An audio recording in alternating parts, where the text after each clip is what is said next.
20 പാഠങ്ങൾ കൊണ്ട് എങ്ങനെ തജ്വീദിൻ്റെ തിയറി കംപ്ലീറ്റ് ആകും എന്ന് ഒരുപാട് സഹോദരങ്ങൾ ചോദിക്കുന്നുണ്ട്.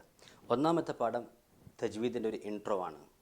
പിന്നെ 4 പാഠങ്ങൾ ഖുർആനിൽ നമുക്ക് പ്രത്യേകമായിട്ട് ഉച്ചാരണം ശരിയാക്കാനുള്ള 12 അക്ഷരങ്ങളാണ്. അടുത്ത ക്ലാസ്സിൽ മറ്റ് അക്ഷരങ്ങളുടെ മഹ്റജ്. ഈ 6 ക്ലാസ്സുകളിൽ ഫാത്തിഹയും അവസാനത്തെ 2 സൂറത്ത്, സാധിക്കുമെങ്കിൽ മറ്റ് 8 സൂറത്തുകളും കൂടെ ഓതി ഈ അക്ഷരങ്ങളെ പരിശീലിക്കും. ഇതിൻ്റെ ഇവാലുവേഷൻ ഉണ്ടാകും. ഇതാണ് ഒന്നാമത്തെ ഘട്ടം. രണ്ടാമത്തെ ഫേസിൽ 7 മുതൽ 10 വരെയുള്ള ക്ലാസ്സുകളിൽ കൽക്കല, എക്കോയിങ് സൗണ്ട്, അതുപോലെ മദ്ദിൻ്റെ നിയമങ്ങൾ, നീട്ടുന്നതിൻ്റെ നിയമങ്ങളാണ്. അതിൻ്റെ ഇവാലുവേഷൻ ഉണ്ടാകും.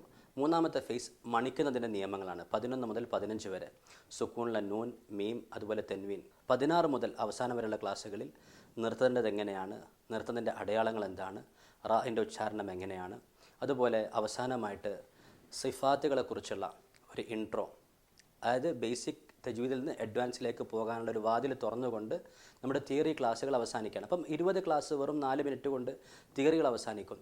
ലേണേഴ്സ് ലൈസൻസ് എടുത്തവർ ഡ്രൈവ് ചെയ്ത് പരിശീലിക്കുന്നത് പോലെ ഈ പഠിച്ച നിയമങ്ങൾ ഒരു ജുസ് എങ്കിലും ഓതി പരിശീലിച്ച് കഴിഞ്ഞാൽ ഇൻഷാ അല്ലാഹ് നമുക്ക് പാരായണം നന്നാക്കാൻ സാധിക്കും. ഇപ്പോൾ ഈ കോഴ്സല്ല, നിങ്ങൾ എവിടെയാണെങ്കിലും ഈ സ്ട്രക്ചർ നിങ്ങൾക്ക് ഇഷ്ടപ്പെട്ടെങ്കിൽ ഉപയോഗിക്കാം. ഇൻഷാ അല്ലാഹ് നമുക്ക് ക്ലാസ്സിൽ വെച്ച് കാണാം.